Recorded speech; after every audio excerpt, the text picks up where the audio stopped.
Isteri yang di-Pertuan Negeri Toh Puan Norlida Tan Sri RM Jasni berkenan menghadiri majlis bacaan Yasin anjuran Yayasan Nur Jawhar di Istana Seri Kinabalu.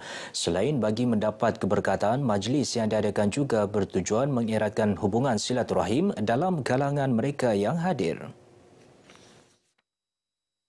Majlis dijayakan dengan kerjasama Jabatan Hal Ehwal Agama Islam Negeri Sabah JAHINS dan dihadiri peserta kelas pengajian agama Pusat Aktiviti Warga Emas Pawai Kota Kinabalu dan masjid sekitar Kota Kinabalu serta penampang.